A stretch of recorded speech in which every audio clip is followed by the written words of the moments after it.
Welcome back and hello everybody. I'm Jody. Happy to be here again with my brother Steven. We're rolling into episode number 3, and today our author is J.R.R. Tolkien. John Ronald Reuel himself. And now you'll have that in your pocket when that bit of trivia comes up. What does JRR stand for? John Ronald Reuel Tolkien. The man who created Middle-earth with all its peoples and languages and history. But instead of Ents and Elves and Hobbits, today we're talking about a lesser-known but also wonderful story, Leaf by Niggle, or Tree and Leaf. I call it a process of perfection, as our little friend Niggle goes on an unwelcome but providential journey. So, brother, when did you first read Leaf by Niggle? That's a great question, and I do not remember. Probably late. It was probably college, which, since I read Lord of the Rings in the 2nd grade, was quite a while after that I got into this. But since then, I have reread it many, many times. This is my favorite thing Tolkien ever wrote that is not labeled The Lord of the Rings.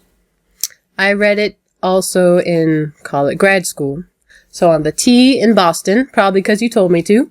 That's the subway. The subway in Boston. It was a stark contrast to grad school content, and it's always been wonderful. Although the On Fairy stories, that's also part of Tree and Leaf, they're a bit heavy. Yes. And so I had to reread many things and pause and go back. So we're starting with the still deep, but easier to understand to some extent, Leaf by Niggle. So other podcasts that I know and love have talked about this one.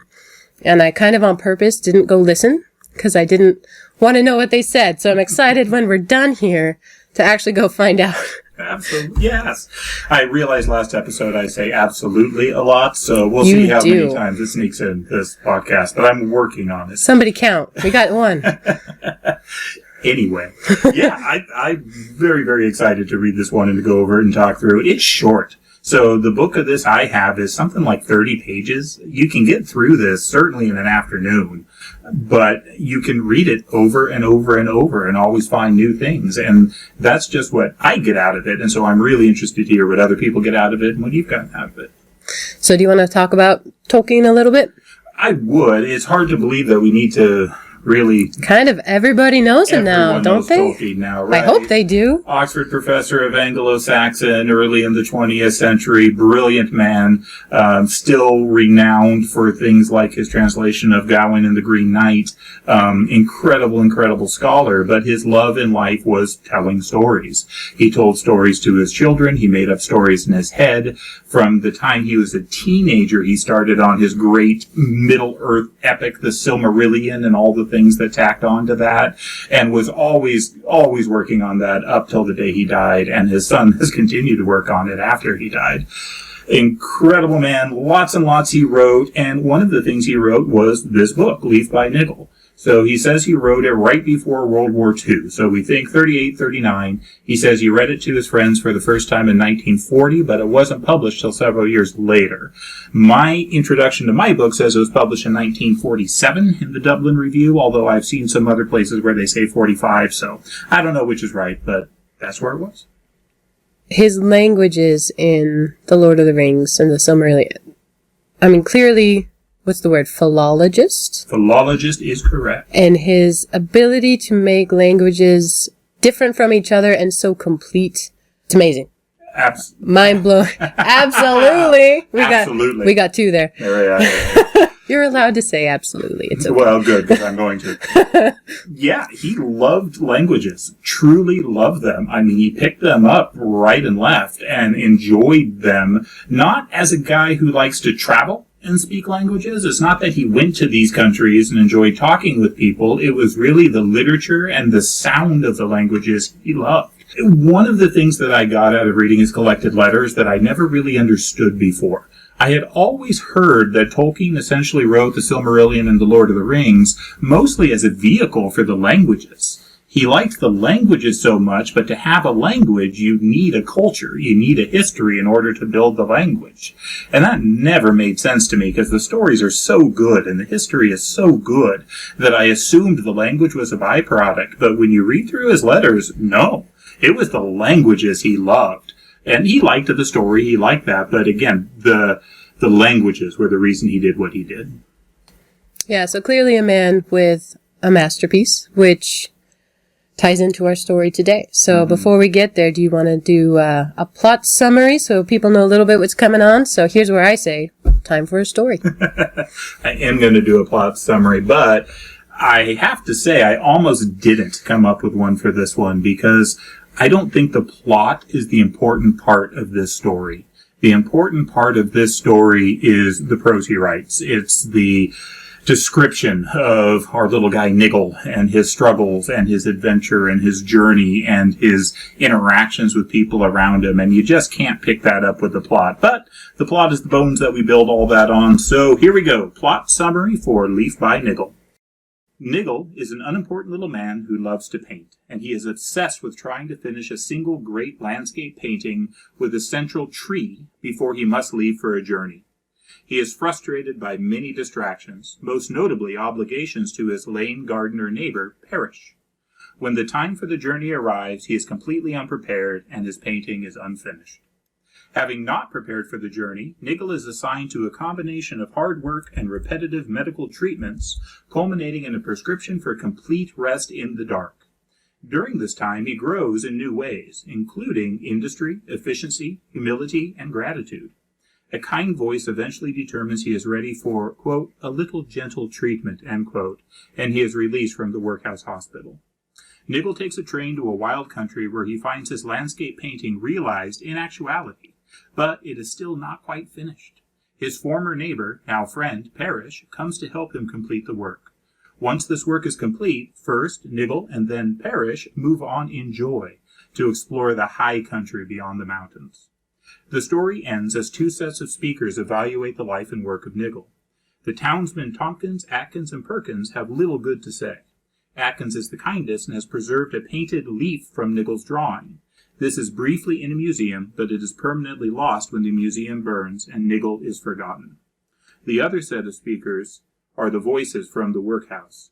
They praise the beautiful landscape that's actually completed by Niggle and Parish, which is now used to help others, and the story ends in laughter. Well done. Thank you. More stories should end in laughter. That's good. So, it's all about a leaf. All about a leaf. Well, it starts with a leaf and then grew. So it's one of the first beautiful pictures in this is the concept of this leaf that then turned into trees, that then turned into a landscape with mountains and rivers and grass, and it just kept growing. In the first part, it talks about how he forgot about all his other paintings, or if you remembered them, he kind of tacked them onto the edges of this one, which you can certainly say as a comparison to his own work with The Lord of the Rings and the Silmarillion. Yeah, they're an extension around the edges. So the whole thing is an allegory. That's what you told me first. It's an allegory. And I thought, what's an allegory? And what's an allegory versus a metaphor versus an analogy? So I actually looked them up. Do you know the difference? I looked up allegory because I thought this would come up, and this was the definition for allegory I found. A story, poem, or picture that can be interpreted to reveal a hidden meaning, typically a moral or political one. The hidden meaning is kind of what a hidden message or a deeper meaning, something more to it, as opposed to a metaphor or an analogy that's more comparing two things. Something is like, well, that'd be a simile, but the allegory, I think, is more complex than that. And so what is the preface? It's the foreword to the Fellowship of the Ring. It is, the second edition. Where he talks about his dislike of allegory. Do you want to read it? I do, because I looked up some quotes in preparation for this. J.R.R. Tolkien notoriously hated allegory. Yeah, I don't think it was small. Like, he really didn't like it. Most people who know anything about the man, they may know nothing else, but they know that he did not like allegory. He bristled at allegory, and this is the quote and the reason that comes from. So, here we go. Quote, I cordially dislike allegory in all its manifestations, and always have done so since I grew old and wary enough to detect its presence. End quote. I have more. He goes on, I much prefer history. So to me, that's the counterpoint. I much prefer history, true or feigned, with its varied applicability to the thought and experience of readers.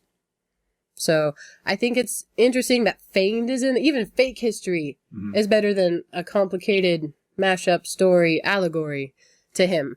So I think there's pretty much no question that he wrote Leaf by Niggle for himself, about himself, and certainly has he calls it a purpose domination of the author, where it's targeted towards something specific about him.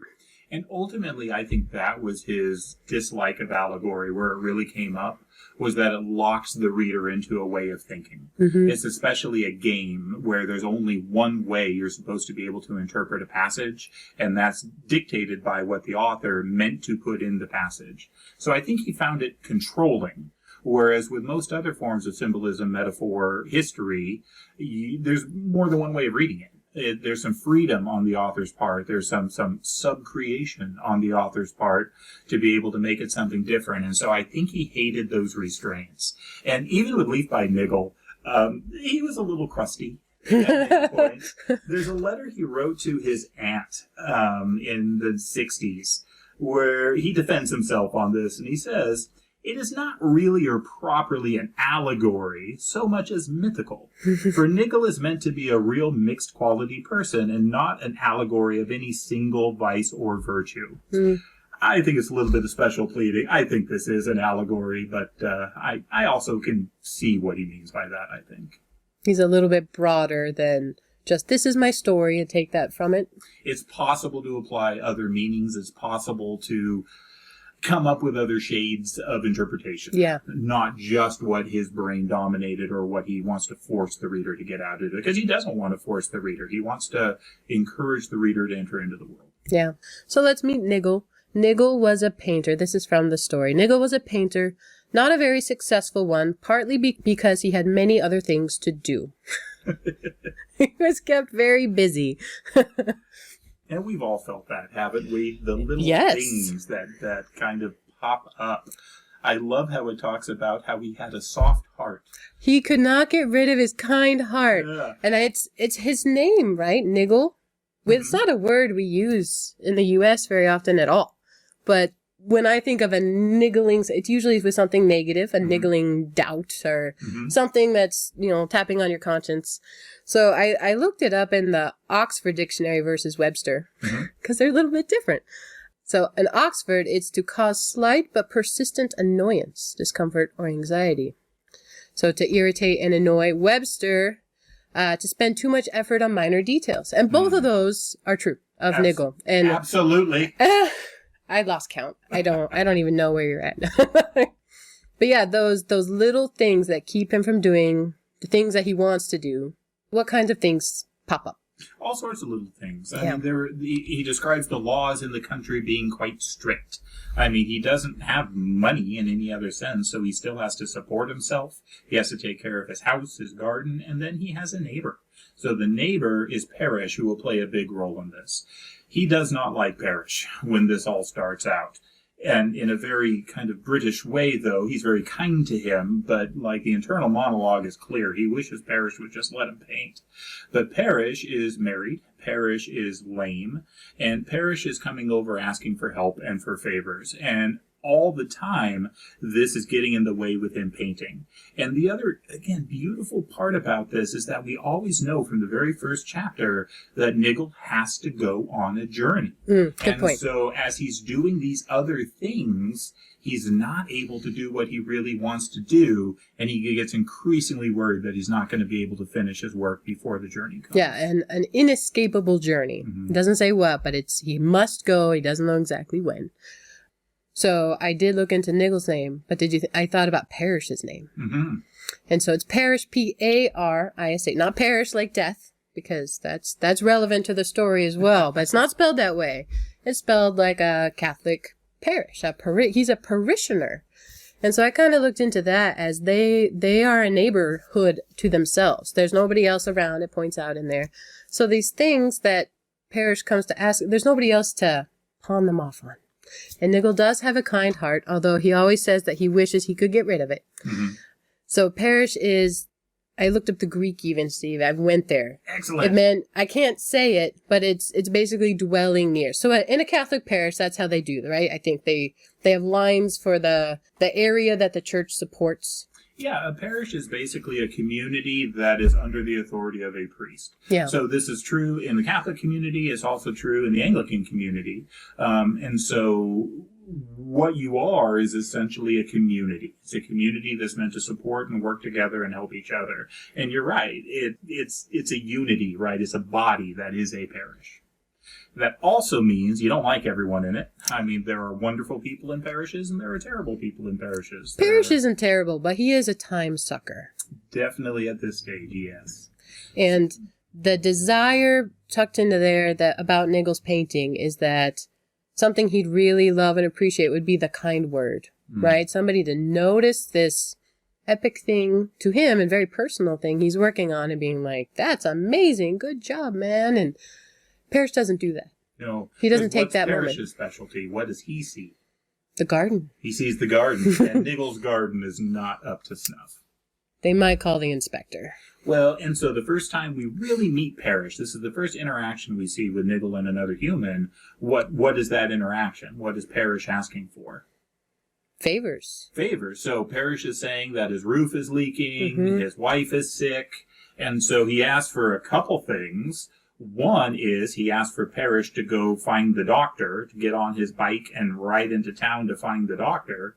The other thing he asked for is any old canvas or wood lying around. And this is where he looks at the painting, for the painting is made of canvas and wood. Yeah. So this life achievement of Niggle, this thing dearest to his heart, Parish is looking at it as a way to stop the rain coming in on his roof. Very practical, yes. We should point out that Niggle's talented. So his leaves, he's down to the leaf level, as you mentioned. It starts with a leaf and grows. And some of them are quite stunning, and they have character, and he really thinks them through. It's not so much that he's not got the talent to do it. He has a talent, and he loves to do it, but the time is an issue. And really, I'd say the heart behind it is flawed, because if you're always frustrated outside yourself, the work that you create is going to have that in it too. Yeah. I also think the goal is interesting, because what does it say? It says he's better at painting leaves, but he wants to paint a tree or a forest. And so the thing he's good at, well, he's got a different goal. And so that also is a frustration and makes it harder for him to achieve what he wants to achieve in this. So after he rides on the bike, because he does it, like say, he does step up to help Parish. He gets sick. And so he loses more time where he can't work on his painting. And we come to kind of the end of this first chapter where somebody shows up. Who shows up? Yeah, well, before that, isn't that such a life thing, though, when you feel clarity and you're like, this is what I'm going to do. He has clarity on how to move forward. And then life catches up, whether you get injured or you get sick or questions or favors come rolling in. That is a thing in my life, for sure. I think that's just a people thing. Yes, then somebody shows up. Two people show up. So the first person who shows up is the inspector. Apparently in this community, there is a level of officialdom that has all sorts of power to compel all sorts of things. And in this case, he shows up and basically says, hey, why haven't you taken care of your neighbor's house? That's so confusing to me. He shows up at Niggle's house to say, what have you done about it? Mm-hmm. He doesn't even mention Niggle's garden. That's not the issue here. Why do you think the inspector came to ask him about his neighbor's house? Because it's the law. That's the only excuse this is given, is that it's the law that you should have done that. Do you think he stopped by Parish's house first? Only to see the roof and to see it leaking. The other thing about it, though, is remember, Niggle does have canvas and paint and wood. Oh. He has the things. It's the targeted to visit. fix the other house. Yeah. And so this is what the inspector is after. The inspector doesn't care about art. The inspector cares about following the rules, cares about enforcing the law, and fixing the house. Mm-hmm. Okay. Yeah, so before that conversation's even done, the driver shows up. The driver. He's like, okay, time to go on the trip. It's very abrupt. The journey is here. And Niggle says, wait, what trip? Yeah, they all knew this trip was coming. Niggle knew it was coming, but it talks throughout about he didn't prepare for it. He was supposed to prepare for it. He knew he was supposed to prepare for it. He says he kind of threw some things in a bag, every now and then to be ready, but he wasn't ready when it came. And so he leaves the home with the driver because he's given no more time. He has to go with the driver. He grabs a bag from the hall that has some painting things in it, the one thing he cares about, and goes off with the driver. And the last thing we see of poor Niggle's home and art is that the inspector's saying, yep, we can take this art and fix this other house. Yeah. And Niggle's response is heartbreaking. He says, well, I'm not done. It's not finished. To which the inspector cries, well, it might not be finished, but you are finished with it. Ouch. Ouch. So, what's the parallel? This is often referred to as a purgatorial story, or a story about purgatory. So, how familiar are you with the concept of purgatory, or what that means? I mean, a little. I read Dante long ago. Excellent. It was slow. Well, and if you got to the purgatory, that means you got through the inferno. Hey, I got to paradise. That takes some work. Well done. I don't think I finished paradise. But anyway, let's talk about purgatory. Let's talk about purgatory, because I think we have to for this book to really understand the allegory, because I do think it's an allegory. So, purgatory is a place in Christian tradition between basically dying and entering into the joy of heaven. It's a middle ground where there are still things that need to be purged before you can enter into heaven. Depending who you ask, there are very different views on purgatory. Sure. If you ask most American Protestants to describe purgatory, they say, what's that? If you talk to a Catholic, they may point you to the Catechism. And I took out just one passage from the Catechism. This, again, Catholic teaching on purgatory. All who die in God's grace and friendship, but still imperfectly purified, are indeed assured of their eternal salvation. But after death they undergo purification, so as to achieve the holiness necessary to enter the joy of heaven. So again, the teaching is you're saved. When you get to purgatory, you are going to get to heaven, but there are still some things that need to be fixed. There's some things that need to be purified before you can step into it. Tolkien was a very strong Catholic. Mm-hmm. He was a devout Catholic. It was the cornerstone of his life, even more than language, I would say, was he loved his Catholic faith. And so in reading this definitely comes through very strongly. But Tolkien lived in England, and most people, especially at the time in England, were not Catholic. There was a state church in England, the Church of England, or the Anglican Church, and they've got an opinion on purgatory as well. So if you turn to the 39 articles of the Church of England, which define doctrine, and you go to the 22nd article, I'm glad you will did come across of purgatory, the Romish doctrine concerning purgatory, pardons, worshipping and adoration, as well as of images as of relics. Wait, slow down. That's a lot of words. The Romish doctrine concerning purgatory, pardons, worshipping and adoration, as well as of images as of relics, and also invocation of saints, is a fond thing vainly invented, and grounded on no warranty of Scripture, but rather repugnant to the Word of God. Wow. Remember, the Church of England is a Protestant church. The whole point was pushing against Rome. Mm-hmm. And so that is quite clear, or it seems like it would be quite clear. Repugnant is a strong word. Repugnant to the Word of God. But, like most things get more complicated. And so, let's turn to probably the most famous Anglican I know, C.S. Lewis. I knew it. Of course. Knew it. Good friends with J.R.R. Tolkien. And he described himself as just a common layman of the Church of England. He says, not particularly high or particularly low. That distinction in the Church of England, the high church, are those who are more closely aligned with Catholic teaching and practice, right? They like things like candles and liturgy and things like that. Whereas low church tends to be, more towards the Puritan side of the house. And both exist within the Church of England, and C.S. Lewis always claimed to be kind of right in the middle. But in his letters to Malcolm, one of his later books, C.S. Lewis writes this: I believe in purgatory. Mind you, the Reformers had good reasons for throwing doubt on the Romish doctrine concerning purgatory, as that Romish doctrine had then become. And so C.S. Lewis, again, he flat out says, I believe in purgatory, and he's a Church of England Protestant. What he doesn't agree with is the Romish doctrine that occurred during the time that the 39 Articles were written. Because there's purgatory and there's purgatory. There's different versions and forms of it. I think C.S. Lewis's form of it is worth consideration. What he says is, our souls demand purgatory, don't they? Would it not break the heart if God said to us, it is true, my son, that your breath smells, and your rags drip with mud and slime. But we are charitable here, and no one will upbraid you with these things, nor draw away from you. Enter into the joy. Should we not reply, with submission, sir, and if there is no objection, I'd rather be cleaned first. It may hurt, you know. Even so, sir. And so that is, I think, another way of thinking about purgatory, and this is something that will come up in other books we read and other things we look at. Where you stand on this topic, frankly, I don't think matters. So this was something that I think is worth talking a little bit about, and this is the concept of charitable reading, of basically trying to take a book on its own terms. So if you are to reject any book that speaks about purgatory in a favorable way or kind of communicate something with it, you are impoverishing yourself, because that means you can't enjoy Leaf by Niggle.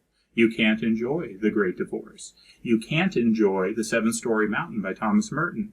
And you can't enjoy Dante.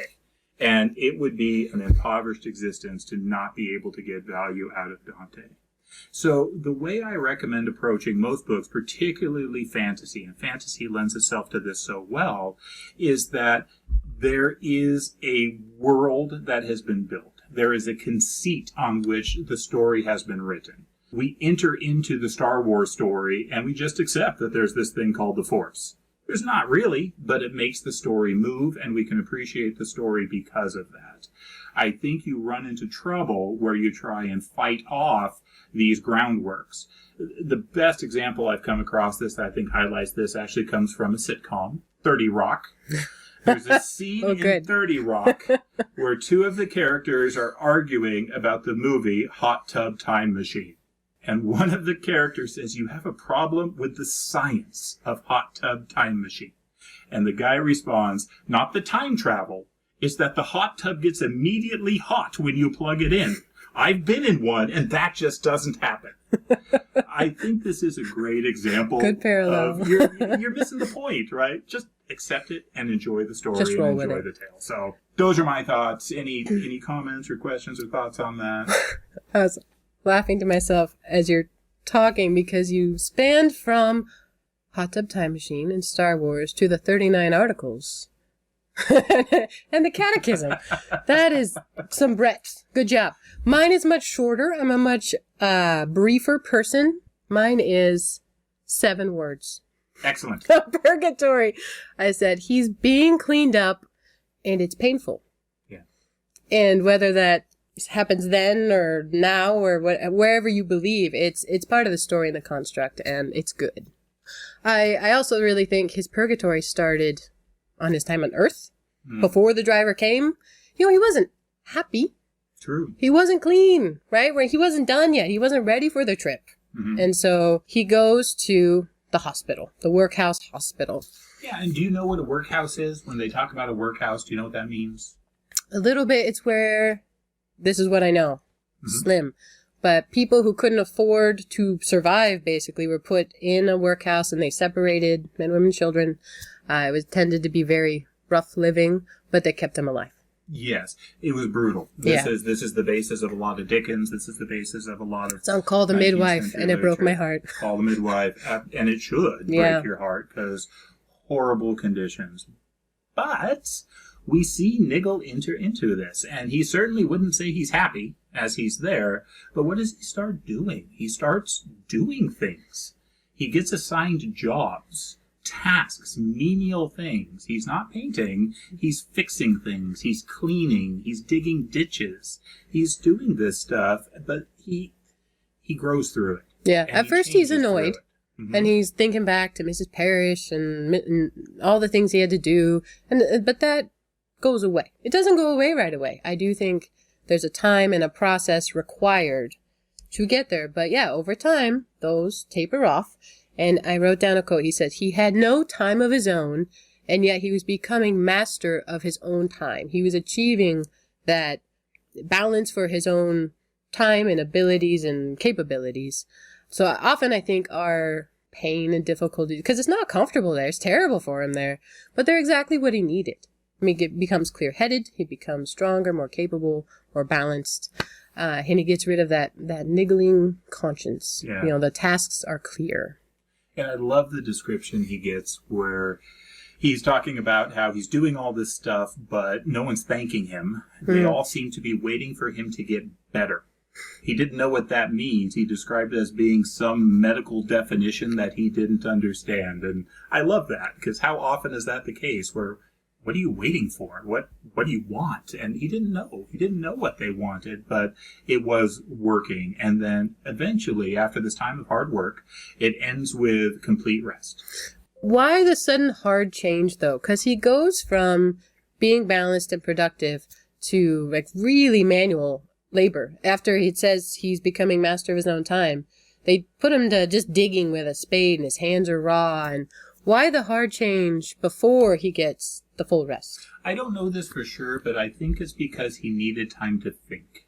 I think they needed to kind of break him before he could go out of himself, before the niggling thoughts could leave him and he could be open to other things. It reminds me, anyone who served in the military remembers their boot camp training. I certainly remember mine.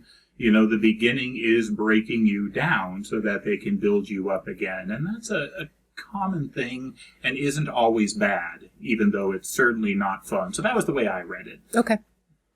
Yeah, and then the doctor comes in and says, full rest. And then there are two voices in the dark. Do you want to talk about the voices? Two voices. I love the voices. So there's voice 1 and voice 2. That is their names. The only names they ever get. Voice 1 and voice 2. But you will love voice 2 if you read this book. Because voice 2 is the advocate. Voice 2 is the one that's looking over his life, that's describing his situation, and is giving positive spin on the decisions, choices, and things that Niggle has made. Voice 1 is not bad. Voice 1 is not evil. But voice 1 is very much the law. He's very critical. Much the critical. And the two in conversation basically review Niggle and his progress and where he's at now. And the other thing I love about this is that the advocate is in charge. It becomes clear during discussion that the advocate is the one with the actual authority here. And that's a comforting thought. It is. So yeah, they go back and forth. They also talk about his motives. Because the second voice does say, well, he showed up for his neighbor. And the first voice says, well, he didn't want to. It's like, yeah, but he did. Yeah. And that counts for something. Yeah, absolutely. It is, they don't mention his time in the hospital, do they? No, not at all. They only describe his time before the journey. Yeah. The first one said, the second voice says, his heart was in the right place. And the second one says, yeah, but it was wrong. You flipped that. Oh, the second one said his heart's in the right place, and the first one says... Well, now I doubt myself. I'll go with you on this one. The second voice is the kinder, more forgiving voice. Right. And his head wasn't screwed on quite right. And their descriptions are of the choices he made. And again, the first voice is always giving it a very strict bare bones, but the second one is often trying to highlight what was going on in Niggle's head and heart. Yeah. Why these things were a sacrifice for him and why he did these things. Yeah, it's almost, first voice is the law, the construct, bare details, and the second voice is the context. You know, the motive, the heart behind it. He did not have a perfect heart, but he did have a heart, and he did serve. He tried to do what was right. So it was a perfect no, and he didn't claim that it was. Right. And so the second voice wants him to be able to move on. Well, so they don't come to a decision as the voices are talking. True. So Niggle is in the dark hearing all this, and eventually they turn to him and say, Niggle, have you been listening? And do you remember Niggle's response? It's wonderful. Yeah, He says, he asks about his he asks neighbor. about Parish. Yeah. And he defends Parish. And remember, he didn't like Parish. But now he does, and he remembers good of Parish and supports him. And I think that's really when the choice gets made. That now he's ready to move on to the next step because he's come out of himself. His first question wasn't for himself. Yeah. It was for his neighbor. Indicates understanding. Before they ask, are you listening? He's ashamed at the kindness of the second voice, which I feel that. Because he has that understanding that it's undeserved, that he didn't do it with perfect motive. He didn't serve as he should according to the law and the construct. Mm-hmm. And so that he feels shame as he's lying there in the dark listening. But yeah, then his question still isn't for himself. It's for Parish. Yeah. And so the next step, he gets out, and it's wonderful. It's such a, I don't know, anticlimactic scene. A little bit, wakes up with the curtains drawn, so he's in a room with the sun shining. Yeah, he went from full dark to the sun shining. They give him a biscuit and a glass of wine. And they say, on your way. They give him comfortable clothes, so not the workhouse uniform anymore, but comfortable clothes, and they send him off to a train. And so he gets on this train, and the train goes to the middle of nowhere. Why is the train brand new? And later on, and you can answer it later on, does it stay brand new? It does. No, I don't think it stays brand new. It's new for Niggle. Because where does he go? So he goes, and it says there's nothing there where the porter drops him off. So they call his name and say, hey, it's time for you to get off. And so he finds himself in this pretty wild land.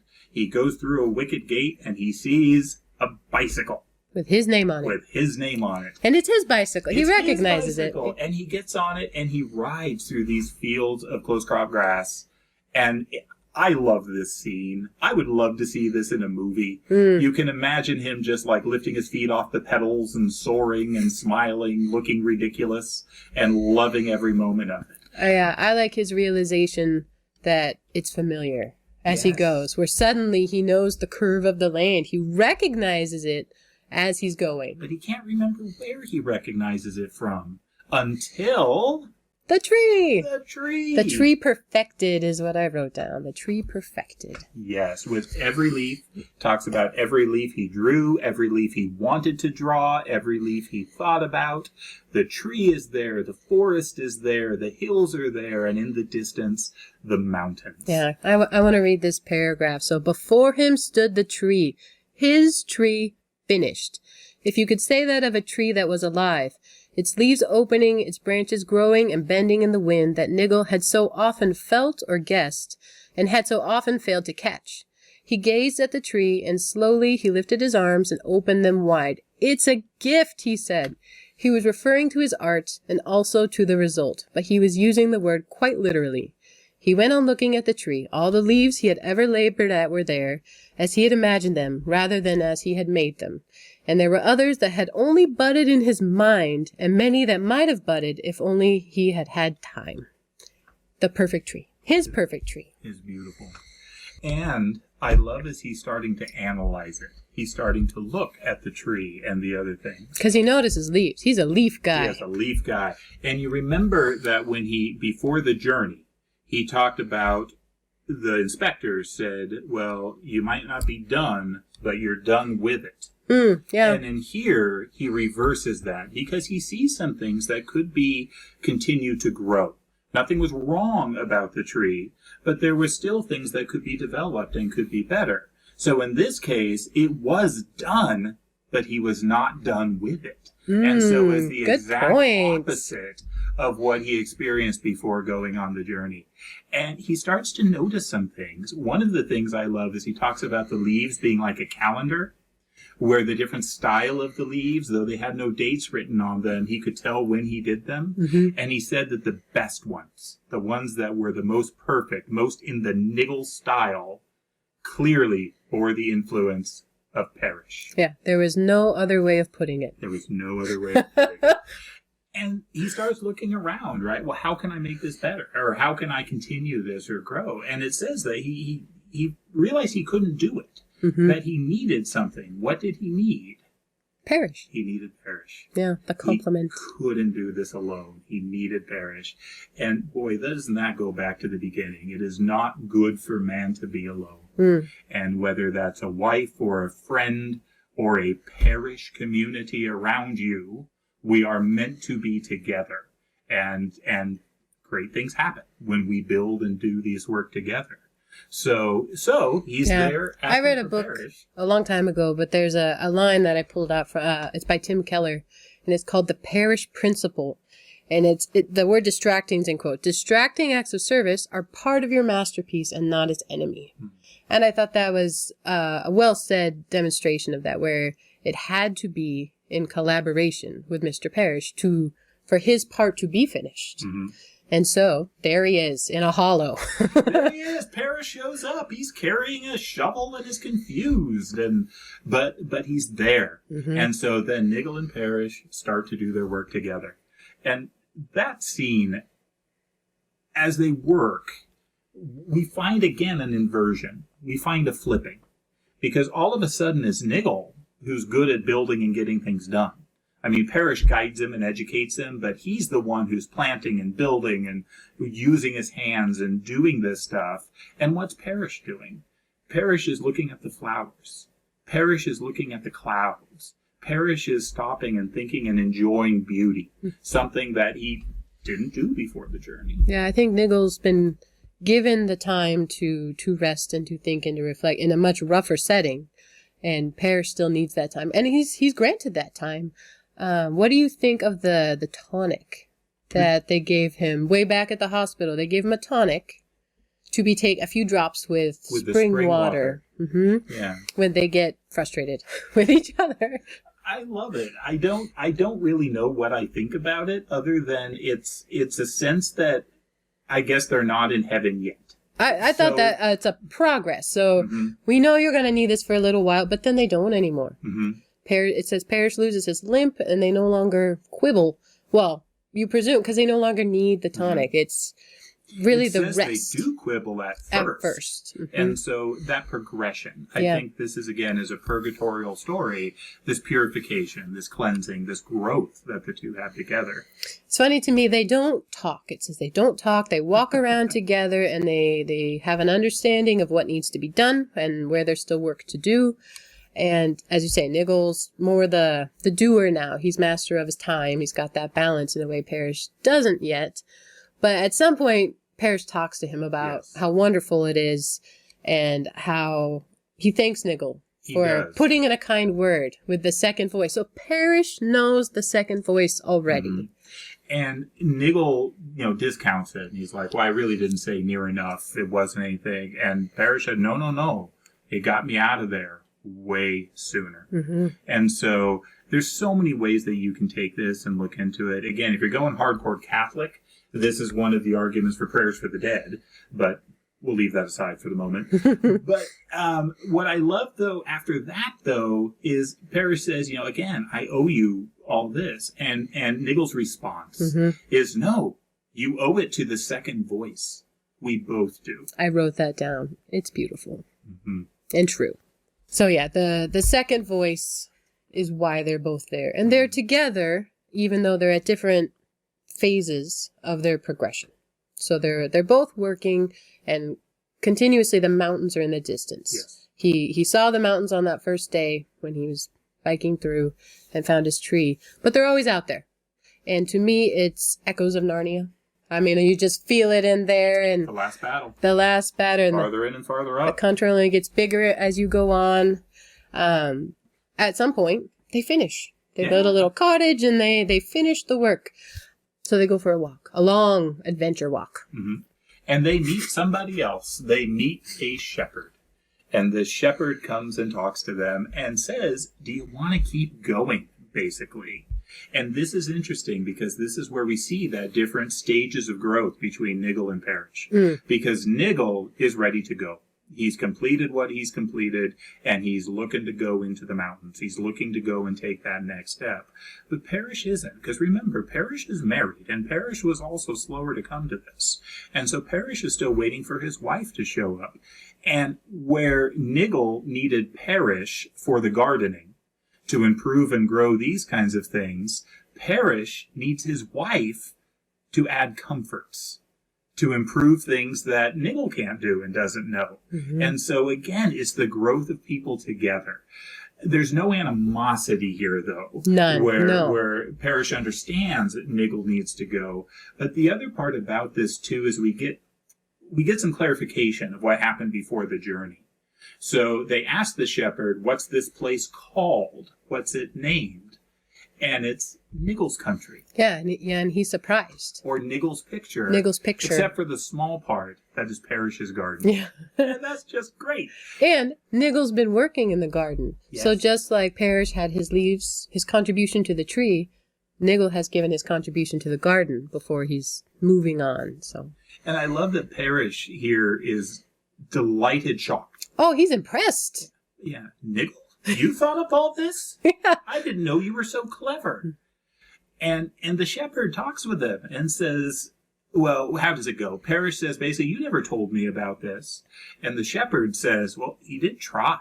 Yeah, the shepherd somewhat scolds him gently, but basically said, you didn't put your oar in. You did not contribute. And it's not just a lesson for this book. The story is not just a lesson for the Niggles out there, but also for the Mr. Parishes, because he didn't give that kind word and the pat on the back or show any interest. He'd ask for favors, but didn't show that. And it's a good demonstration that those small actions really matter. And we are here to serve others and not just to be served. And so when we're asking those, it goes both ways. Yeah, agreed. So is Niggle's time to go. And so Niggle goes with the shepherd and off into the mountains. And the book basically says, I got no idea what they did after that. But there's this impression that it's something bigger, better, more full of life, more real than anything that's happened thus far. Yeah, it says you could go on, but perhaps not forever. Further stage, another picture.